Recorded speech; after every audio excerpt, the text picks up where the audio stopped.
Hello everyone. तो हम जो हमारी सीरीज़ है उसको कंटिन्यू करते हैं और ये हमारी सीरीज़ का तीसरा वीडियो होने वाला है, जो कि है 3 नवंबर में जो भी क्वेश्चंस आए थे मैथ के, और उन क्वेश्चंस को हम देखेंगे और आगे अनुमान लगाएंगे कि किस टाइप के क्वेश्चंस आने वाले दिनों में आ सकते हैं। तो सबसे पहले हम चलते हैं हमारे क्वेश्चंस की तरफ, जो कि आए हुए थे आज के दिन यानी कि 3 तारीख को। दोनों शिफ्ट में क्वेश्चंस हैं और हम सारे क्वेश्चन तो नहीं ले सकते हैं, बस जो मैक्सिमम टाइप्स के क्वेश्चन जो आ रहे हैं, रिपीटेड हो रहे हैं बार बार, या फिर जो अलग आए हैं कुछ, तो हम उन क्वेश्चंस को लेंगे। अब जो क्वेश्चंस होते हैं सिंप्लीफिकेशन वाले, सिंपल वाले, या सिंपल प्रॉफिट एंड लॉस, तो उनको हम नहीं ले रहे हैं क्योंकि वो तो आप कर ही लेंगे। तो आज की जो हमारी क्लास है वो है 3 नवंबर वाले क्वेश्चंस के लिए, और हम जितने भी 3 नवंबर अच्छे क्वेश्चंस आए उन सबको हम यहाँ से कवर करने वाले हैं। तो चलिए पहले शुरुआत करते हैं हमारे पहले क्वेश्चन पे। पहले यार ज़रा इसकी लेंथ को थोड़ा डाउन कर लेते हैं यहाँ से। हाँ, तो इसमें क्या बोला, 2 tangents each 24 centimetre long touch a circle with centre O, the radius of the circle is this and the distance between the centre and the external point of the circle क्या होगा। तो देखिए हमारे पास एक सर्कल है, पहले हमें circle बनाना है। 2 टेंजेंट है, ये टेंजेंट जा रही है हमारी, और दोनों 24 की हैं। ये कोई भी पॉइंट मान लो, आप इसको पी मान लो। ये सेंटर ओ, ये जहाँ पर टच हो रही है ए, और ये जहाँ टच हो रही है बी। ये आपका रेडियस, ये भी रेडियस है और ये भी रेडियस है। ये आपका ये 24 है, ये भी 24 होगा। उसके बाद क्या बोला है क्वेश्चन में कि रेडियस क्या है आपका, रेडियस है आपका 10, यानी कि ये 10 है, ये भी 10 है, और आपसे ये पूछा है। और आप जानते हैं जहाँ भी अपन इस वाले में देख लेते हैं, जहाँ भी ये टेंजेंट टच करते हैं 190 डिग्री का एंगल बनता है, तो ये एक ट्रिपलेट बन जाएगा 10 24। अगर आप ट्रायंगल पी बी ओ में देखेंगे तो एक साइड आपके पास 24 है, एक 10 है, और 90 डिग्री का है, तो आप निकाल लेंगे कि ट्रिपलेट बन रहा होगा। और ट्रिपलेट आप इसको देखेंगे तो ये 2 12 जा, 2 5 जा, और यहाँ कितना आ जाएगा फिर 5 12 13 का ट्रिपलेट होता है। यहाँ 5 का 10 हुआ, यहाँ 13 का 26, तो इस कितना डिस्टेंस आ जाएगा 26। ये मैंने आपको बिल्कुल एक्सप्लेन करके बता दिया इस क्वेश्चन को कैसे करना है। हालांकि जिस बच्चे को पता है ट्रिपलेट, तो डायरेक्ट यहाँ से ऐसी काट पीट के इसका आंसर 26 ला देता। ठीक है, तो एक क्वेश्चन आया हुआ था। ये क्वेश्चंस अभी 2-3 दिन से, मतलब 2-3 दिन का तो एग्ज़ाम ही हुआ, मतलब कल की शिफ्ट में भी आए थे और आज की शिफ्ट में भी आए हैं। इसको यार पहले ज़रा स्लाइड शो में कन्वर्ट कर लेते हैं तो ही ज़्यादा सही रहेगा मेरे हिसाब से। यहाँ से स्लाइड ओरिएंटेशन तो हो गया क्या शायद, हाँ। तो हमारा पहला क्वेश्चन हो गया था। अब चलते हैं दूसरे क्वेश्चन की तरफ। Find the interest on ₹40,000 8% compound interest half yearly. अभी जो कॉन्सेप्ट है अभी तक आप देख रहे थे, ईयरली के क्वेश्चन आ रहे थे, अब क्या आ गया हाफ ईयरली के। अभी हो सकता है आपके पास तिमाही यानी कि क्वार्टरली के क्वेश्चन आएंगे। ठीक है, तो अब आपको ये क्वेश्चंस करके जाने। अब कम अभी क्या सिंपल इंटरेस्ट पे ज़्यादा फोकस है, और सॉरी कंपाउंड, सिंपल इंटरेस्ट पे ज़्यादा फोकस था, धीरे धीरे कंपाउंड पे होगा, फिर सिंपल पे फिर फोकस आ जाएगा इनका। अब यहाँ क्या बोला है, हाफ ईयरली का कॉन्सेप्ट। हाफ ईयरली में आप जानते हो कि जो रेट होती है वो हो जाती है हाफ, तो रेट हो जाएगी आपकी हाफ, और जो टाइम होता है वो हो जाता है डबल।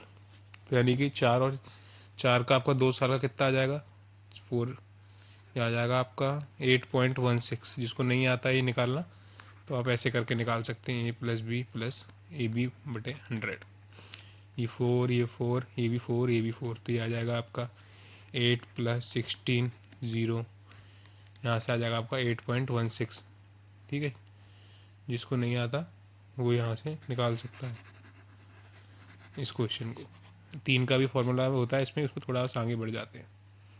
वैसे 2 तक का ही पूछेगा जहाँ तक आपसे। अब आपको कुछ नहीं करना, 40,000 का 8.16% निकाल देना है। ये 2 जीरो से ये 2 जीरो है, ये पॉइंट से ये 2 जीरो है। अब आपको बस इंटू कर देना है 4 का इसमें।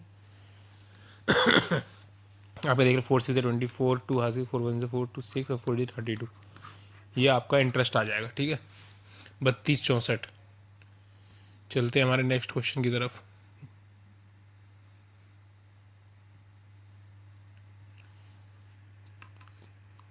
नेक्स्ट क्वेश्चन आया एज के ऊपर। एज के ऊपर तो क्वेश्चन हमेशा ऐसे आते ही रहते हैं और नॉर्मल क्वेश्चन ही आते हैं बस।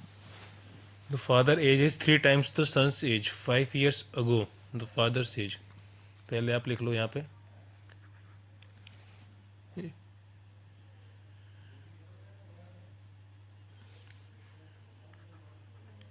ये फादर एज है और ये सन की एज है।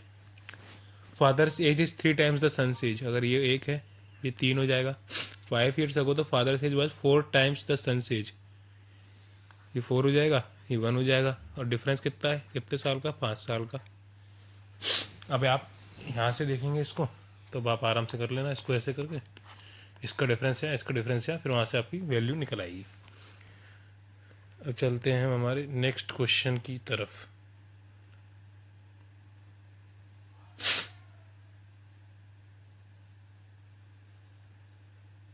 If the sum of the two numbers is 60, यानी कि अभी क्या कह रहा है, sum of the two numbers a plus B equals to 60 and the difference a minus B is 12, और आपसे भी a और b की वैल्यू पूछ रहा है। अब कई बच्चे क्या करेंगे, इसको सॉल्व करने लग जाएंगे। इसमें ऐसे करके नहीं करना है। अगर आपके पास ये फॉर्मेट आ जाए a plus B A minus B, तो बस इन दोनों को जोड़ के आधा कर दो, यानी कितना हो जाएगा 60 प्लस 12 टू कितना आ जाएगा 36, और इनको एक बार माइनस करके आधा कर दो 48, 48 का आधा कितना हो जाएगा 24, 60 माइनस 12/2, बस ये आपके वो दो नंबर है। ठीक है, अब चेक कर लो, अगर आपको लग रहा है कि मैंने तरीका ही गलत है तो 36 प्लस 24 60 हो जाएगा, 36 में से 24 गए 12 बचा। ठीक है, इसमें फॉर्मेट में अगर ये फॉर्मेट आ जाए तो आपको प्लस और माइनस करके आधा कर देना है। अब चलते हैं हम हमारे नेक्स्ट क्वेश्चन की तरफ।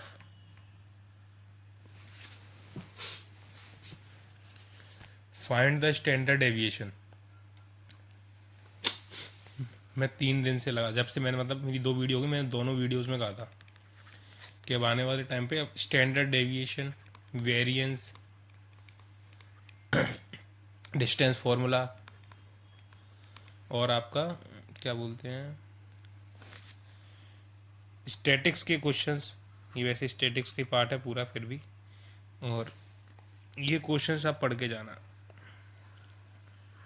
क्योंकि एसएससी ने इस बार ये बहुत क्वेश्चंस पूछे थे और एमपी पुलिस जहाँ तक है मेरे को लग रहा है एसएससी की कॉपी कर रहा है। तो स्टैंडर्ड डेविएशन में रोज कह रहा था और आज इसके 2 से 3 क्वेश्चन आ गए एक शिफ्ट के अंदर। हो सकता है आपके पास कल वेरिएंस या डिस्टेंस फार्मूला से आ जाए या स्टैटिक्स के अच्छे क्वेश्चंस आ जाए। ठीक है, तो जैसे एक होता है mode equals to 3 median minus 2 mode, इस टाइप के क्वेश्चंस आ जाएं डायरेक्ट फार्मूला बेस। ठीक है, अभी तक आपसे सिर्फ मीडियन मोड पूछ रहा था, अब ये क्वेश्चंस के ऊपर आ जाए, चैप्टर वही रहेंगे, बस उनका थोड़ा जो कॉन्सेप्ट है पूछने वो बदल जाएगा। स्टैंडर्ड डेविएशन ये मैं आपसे बार बार कह रहा था, तो पढ़ लो, इसको पढ़ लो, और इसके आज काफ़ी क्वेश्चंस आए हैं। अब ये करते कैसे, इसको देख लेते हैं। स्टैंडर्ड डेविएशन निकालने के लिए सबसे पहले आपको उसका मीन निकालना पड़ेगा। वैसे अब मीन निकालने के लिए सबको प्लस करते हैं, तो इन सबको प्लस कर दो, 20 40 60 और 80 और 100, 100 के बाद ये हो जाएगा आपका 105, 105 1 2 3 4 5 डिजिट है, ये आ गया आपका 21, ये आपका ये मीन आ गया एक तरीके से कहूँ तो, ये मीन है आपका। अब आपको इस मीन से इसको कंपेयर करना है और जो भी डिफरेंस है उसका स्क्वायर करना है। जैसे इसका और इसका डिफरेंस कितना है 1, तो 1 का स्क्वायर 1 ही होता है, प्लस 21 और 5 डिफरेंस कितना है 6 का, तो 6 का स्क्वायर 36, प्लस इनमें कितने का डिफरेंस है 1 का, 1 का डिफरेंस यानी कि 1 का स्क्वायर, प्लस यहाँ कितने का डिफरेंस है 2 का, 2 का डिफरेंस यानी कि 4, उसके बाद यहाँ कितने का डिफरेंस 4 का यानी कि 16 डिवाइडेड बाई 5, 16 4 20 और 36 56 57 58, 58/5। अब इसको कर दो आप रूट, बस यही आपका स्टैंडर्ड डेविएशन है। अब अगर ऑप्शन में ये दिया होगा तो ये होगा, और अगर ऑप्शन में आपको कुछ और दे दे, पॉइंट में दे दे, तो जैसे कि अगर आप इसको काटेंगे तो 1155 11.6 तो हो सकता है 11.6 दिया हो। ठीक है, कुछ नहीं करना, सबसे पहले क्या करना है, मीन निकालो। मीन निकालने का जो भी आपका आ रहा है उससे कंपेयर करो, डिफरेंस का स्क्वायर करके 5 से डिवाइड, मतलब नंबर ऑफ जितने भी आपके पास नंबर है, हमारे पास 5 थे तो हमने 5 से डिवाइड किया, 4 होंगे तो 4 से होगा, और फिर उसका रूट कर दो। बस इतना ही करना है और कुछ नहीं करना है इस क्वेश्चन में। और इसके आज 2 से 3 क्वेश्चन आए हैं हर शिफ्ट में।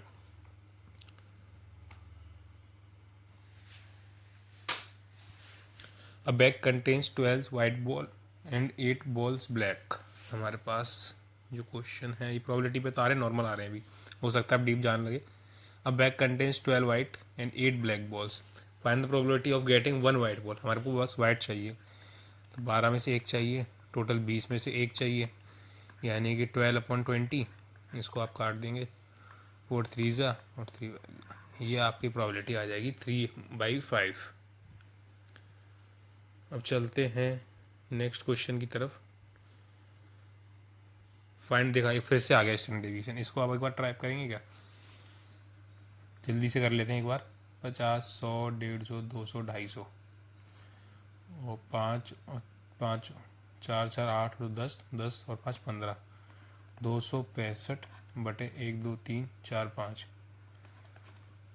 5 5 जो 25, 5 3 ये आ गया आपका मीन। अब इससे कंपेयर करो, 3 का square 9 plus 1 plus 4, 4 plus 1 plus 1, 9 और 1 10, 10 4 14 और 2 16, 16/5 100 की रूट ही आ जाएगा इसका। बहुत सिंपल है, बस आपको इसका कॉन्सेप्ट पता होना चाहिए कि ये करते कैसे। अगर नहीं पता होगा तो फिर आप करेंगे कैसे, जब आपको उसका फॉर्मूला ही नहीं पता है। और मैं ये रोज़ कह रहा हूँ कि इन क्वेश्चंस को करके जाना है।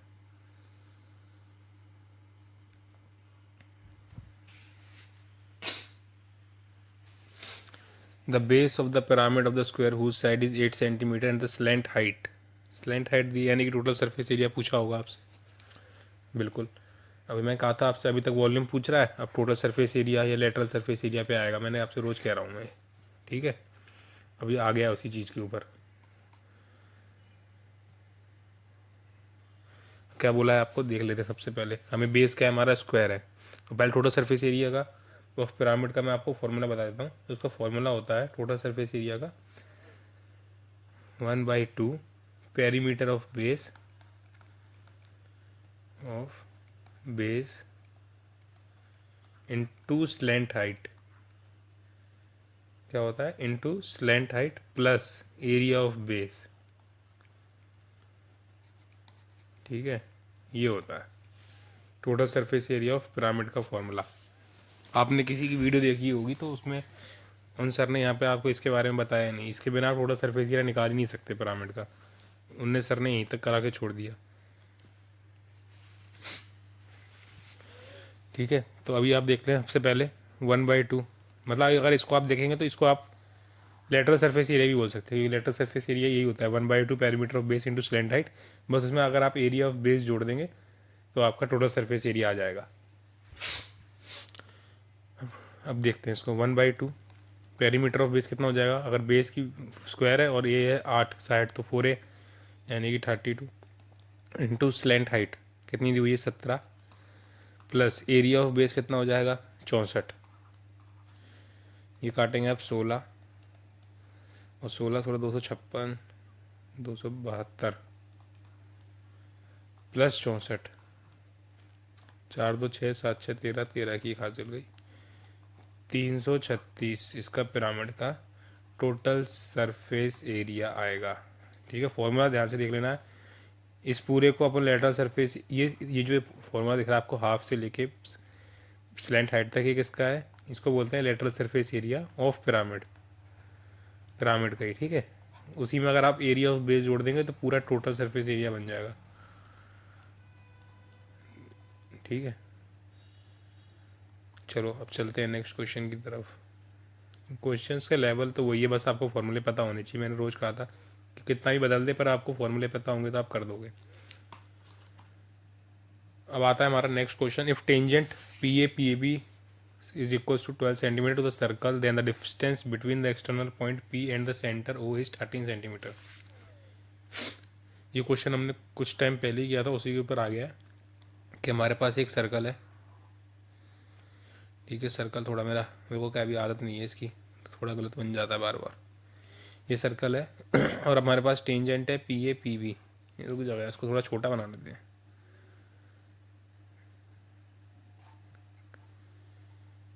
अरे यार बड़ी दिक्कत हो रही है इसको चलाने में अभी, क्या हो रहा है। डिलीट हो जा।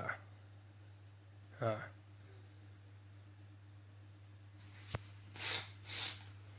हाँ, अब इसको हम छोटा करके बनाते हैं। पहले देखो, ये हमारा एक सर्कल है, उस पर दो टेंजेंट हैं, एक ये टेंजेंट है एक ये टेंजेंट। ये आपका पी है, ये ए है, ये बी है। जहाँ भी टच होती है 90 डिग्री बनाती है ना, पिछले क्वेश्चन में बताया था जो पहले आया था। सर्कल देना distance between the external point P and the centre is 30। ये आपका सेंटर है ओ। आपको ये दिया हुआ है 12, ये भी 12। अब अगर अपन इसी को देख लें, ये 90 डिग्री, और ये जो लाइन है डिस्टेंस दिया हुआ है आपको ना 13। अब आप जानते हैं 90 डिग्री ट्रिपलेट बनेगा, और 5, 12 और 13 का ट्रिपलेट बनता है। तो 5 है, ये आ गया आपका रेडियस। रेडियस कितना आ गया 5। जैसे बोला था ट्रिपलेट पता होंगे तो क्वेश्चन भी उठाने की ज़रूरत नहीं है, ट्रिपलेट हल बन जाएगा। ट्रिपलेट बनाने के लिए कुछ नहीं करना है, 5, 12 और 13 से इसको सॉल्व कर लेना है। अब चलते हैं हमारे नेक्स्ट क्वेश्चन की तरफ। क्या है next question? The sum of the ages of 2 person 65 and the difference between their ages is 15, find the. वही कॉन्सेप्ट लग जाएगा कि एक तरीके से बोले तो इस क्वेश्चन में कि ए प्लस बी, यानी कि ए प्लस बी कितना है 65, और उनका डिफरेंस दिया ए माइनस बी 15। एक बार जोड़ के आधा यानी कि 40, और दूसरा आ जाएगा माइनस करके आधा यानी कि 25। सॉल्व करके देख लो, ये सेटिस्फाई कर जाएंगी। वही क्वेश्चंस रिपीट होंगे बार बार, बस करते जाना है, अटैम्प्ट करना है सबसे पहले। तो अगर आप अटैम्प्ट ही नहीं करोगे तो होंगे कैसे क्वेश्चंस? लेवल तो आप देख ही रहे हो। फिर से सर्कल के ऊपर आ गया, इस बार एडवांस के क्वेश्चंस काफ़ी आ रहे हैं, इसलिए बच्चों को थोड़ा डर लगा कि प्रैक्टिस करी नहीं है। The angle subtend at the centre of the circle 80 will be the angles at the circumference. अब ये क्वेश्चन है आपका, इसका चित्र कुछ इस प्रकार बनेगा। ठीक है, इसको ऐसे कर लेते हैं। ये बोल रहा है कि अगर आपका ये एंगल 80 है सेंटर पे, तो ये एंगल क्या होगा? अगर जिस बच्चे ने ज्योमेट्री पढ़ी होगी, इसको बेसिक रूल पता होगा, उसको पता होगा कि सर्कल पे अगर ये ड्राइंग अगर ऐसी करके बन जाए, यानी कि सर्कमफ्रेंस पे तीनों पॉइंट उसके टच हो रहे हैं और सेंटर का एंगल दिया हो, और आपसे सर्कमफ्रेंस का एंगल पूछ रहा हो, तो वो हमेशा इसका आधा होता है, या फिर बोलने कि ये इसका डबल होता है। यानी कि अगर ये थीटा है तो ये कितना होता है 2 थीटा होता है। ठीक है, और ये हाफ होता है, मतलब एक तरीके से। तो अगर ये 80 है तो ये इसका हाफ कितना होगा 40। तो थीटा कितना आएगा 40। अगर ये छोटे छोटे कॉन्सेप्ट की अगर क्लासें चाहिए आपको, तो हम ये आपको प्रोवाइड करा देंगे आगे चल के, क्योंकि अभी हम पूरा फोकस हमारा एनालिसिस पे ही है, और एनालिसिस के थ्रू ही मैं आपको बता रहा हूँ यही क्वेश्चंस फंसने वाले हैं। A can do a piece of work in 2 days। A can do a piece of work in 2 days। Work and distance work के क्वेश्चन तो हर बार आते हैं, ट्रेन के क्वेश्चन दिखे नहीं, हो सकता है आगे आए।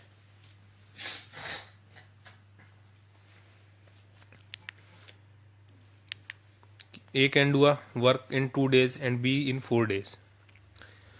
A can do it in 2 days, B it can do in 4 days, then how many days together? बोलो, अब ये कोई क्वेश्चन है? 3 आ गया, 4/3।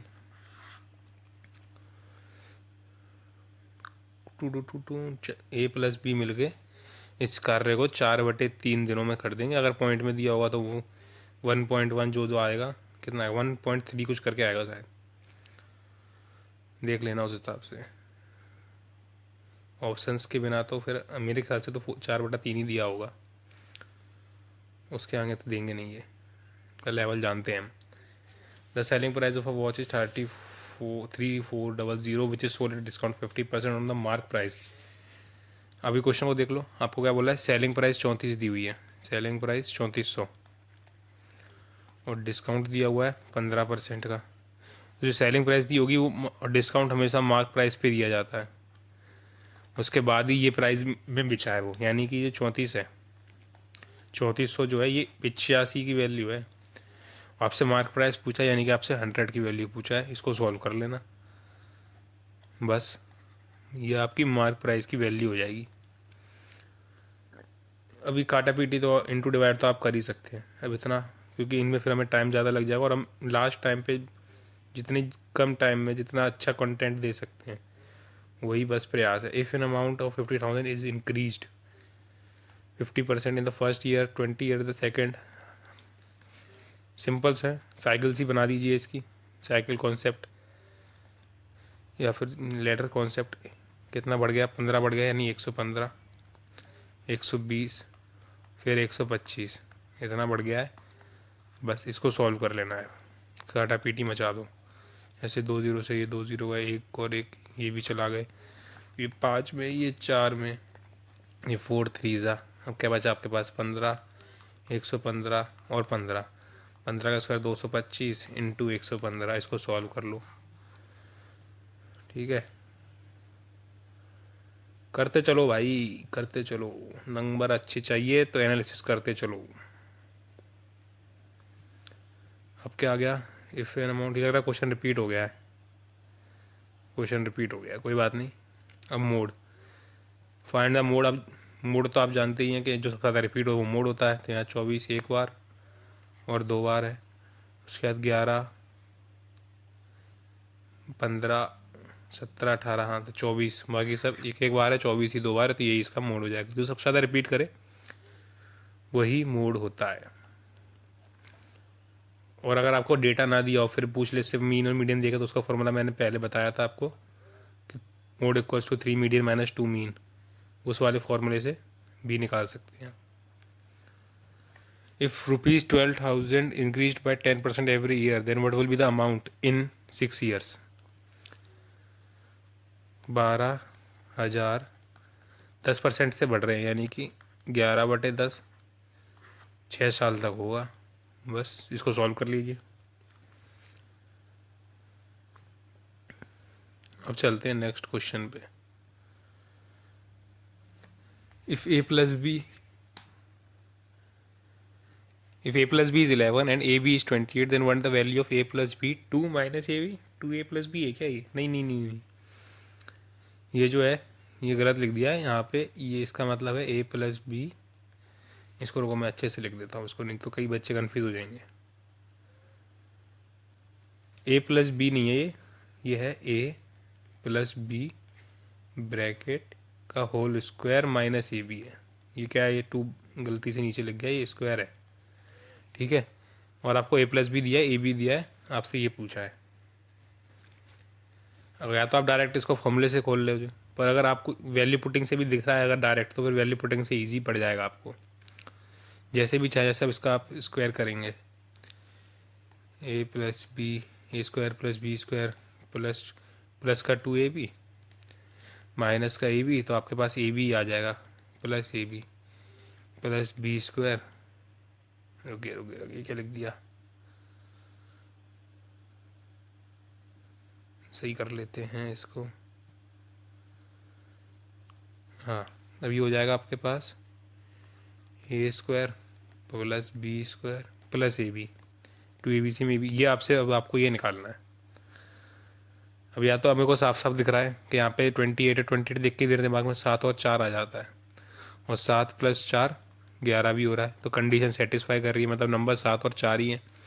तब यहाँ पे डायरेक्ट पुट कर देता हूँ, 7 का स्क्वायर कितना हो जाएगा आपका 49, बी का 16 प्लस 7 4 जा 28, बस 49 यानी कि कितना हो जाएगा ये 55 प्लस 28, 8 5 13, 5 2 7 और 1 8, 83, 83 इस क्वेश्चन का आंसर हो जाएगा।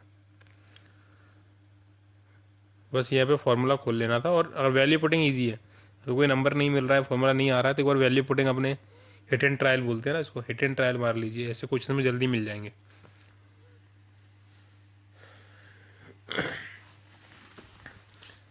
अब ये क्वेश्चन आ गया है, selling of an item is इतना discount still result a profit. जहाँ पे आपके पास कहाँ चला गया क्वेश्चन, जहाँ भी क्वेश्चन में आपको प्रॉफिट और डिस्काउंट साथ में दिया हो तो वहाँ पे कुछ नहीं करना, वहाँ पे एक ही कॉन्सेप्ट लगाना है, mark price cost price. Profit कितने का हो रहा है 25% का, तो वो हो जाएगा 125, ये होता है 100 प्लस प्रॉफिट या लॉस, और ये होता है 100 माइनस डिस्काउंट। ठीक है, अभी कितना हो गया 125 और डिस्काउंट हो गया तो 90, यानी कॉस्ट प्राइस कितनी है 90 हमारे हिसाब से। ठीक है, तो और यहाँ पे कितना बोला कॉस्ट प्राइस 450, तो 450 ये 90 की वैल्यू है, और आपसे मार्क प्राइस यानी कि 125 की वैल्यू पूछी है। 9 5 ज़ा और 125 इंटू 5 625, आंसर आ जाएगा 625। अब ऑप्शन में क्या दिया है 25 का स्क्वायर दिया है या जो भी दिया है, वहाँ से इसको कर लेंगे अपन। चलो भाई चलते हैं नेक्स्ट क्वेश्चन पे। Total surface area of cuboid. अब क्यूबॉइड का इसको फॉर्मूला नहीं पता हो, वो कैसे करेगा इस क्वेश्चन को, बस 2LB length breadth plus breadth into height plus height into length, ये इसका फॉर्मूला है। ये 15 आपकी लेंथ है, लेंथ कितनी है 15, और आपकी ब्रेथ कितनी है 10, और हाइट कितनी है, हाइट है आपकी 8, बस पुट कर दीजिए इसमें, आंसर आ जाएगा। चलो भाई नेक्स्ट क्वेश्चन की तरफ चलते हैं फटाफट से, और देखते हैं कितने क्वेश्चन बचे हैं, शायद एक दो और बचे होंगे। अ chord of a circle is 24 centimeter and the length of the perpendicular on it is 5 centimeter. Find the length of the other chord. ये क्वेश्चन इसी टाइप का क्वेश्चन एक फर्स्ट शिफ्ट में भी आया था, फर्स्ट डे में। इसमें क्या करना है आपको, पहले तो एक चित्र उठा के दिखा देता हूँ मैं। ये आपका एक सर्कल है, ठीक है। अरे यार सर्कल नहीं बन रहे मेरे से, इसको दोबारा बनाते हैं, रुको।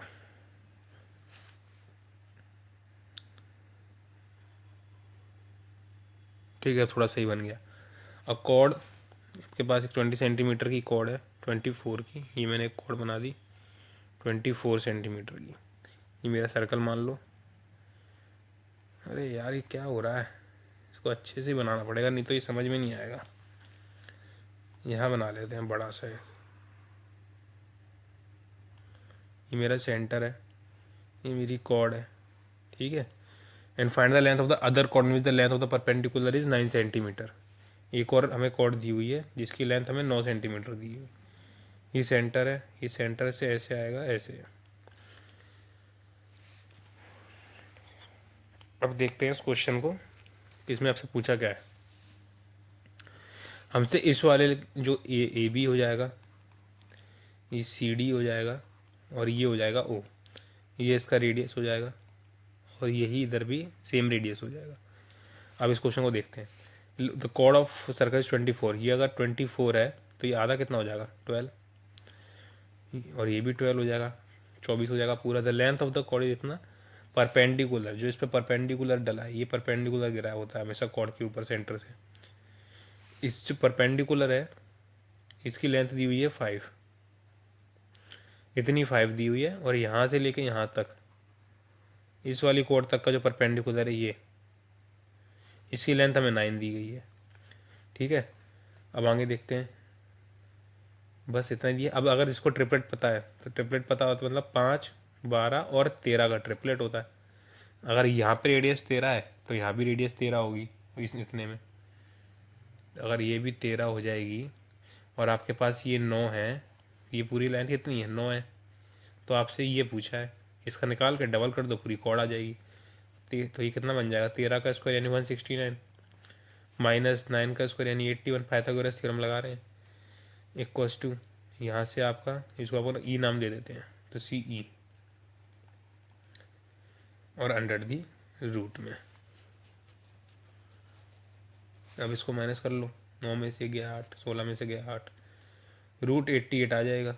रूट 88 को हम लिख सकते हैं, या तो ऑप्शन में ये दिया होगा सी ई, और फिर सी डी निकालेंगे तो यहाँ 2√88 हो जाएगा, या फिर अगर इसको तोड़ के दिया है, चलो मैं इसको लिख लेता हूँ 2√88 इक्वल्स टू सी डी, ये हमारी कॉर्ड की लेंथ है, ठीक है।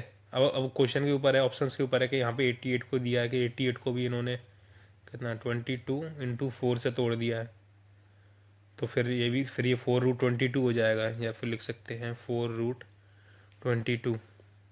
ठीक है, वो तो ऑप्शन के ऊपर है वो क्या दिया हुआ है उन्होंने क्वेश्चन। इसका जो रेडियस है, सी रेडियस तो सेम ही होता है, तो यहाँ से हम ट्रिपलेट में पता था 5 12 13 का ट्रिपलेट निकाल लिया। ये 9, ये पूरा लेंथ हमें 9 दिया था, और ये जो हमारा रेडियस है 13 था, तो पाइथागोरस थ्योरम लगा दिया हमने। पाइथागोरस थ्योरम लगाने के बाद हमारे पास ये सॉल्यूशन आ गया इसका। ठीक है, ये क्वेश्चन अच्छा था, मतलब जिसको पता है उसके लिए तो ईजी है, जिसको नहीं पता। तो चलो आज के हमारे जो क्वेश्चंस थे वो हो गए यहाँ पे ख़त्म। ठीक है, और अब देखता हूँ मैं जो अभी तक क्या एनालिसिस जो हमारा चल रहा है। जैसे कि मैंने आपको बताया था कि स्टैंडर्ड डेविएशन से अब क्वेश्चन आना चालू होंगे, वेरिएंस से होंगे क्वेश्चन आना चालू, और आपके टोटल सरफेस एरिया, अभी तक वॉल्यूम पूछ रहा था प्रिज्म और पिरामिड के। पिरामिड आपके कोऑर्डिनेट ज्योमेट्री से यूनिक सॉल्यूशन, नो सॉल्यूशन वाले क्वेश्चंस जो हो गए, यूनिक, नो सॉल्यूशन।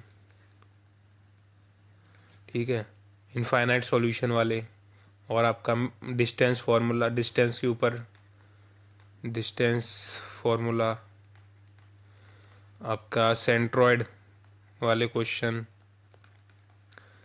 है ना। तो अब ये क्वेश्चंस आना चालू होंगे कुछ दिनों तक, उसके बाद फिर ये चेंज हो जाएंगे।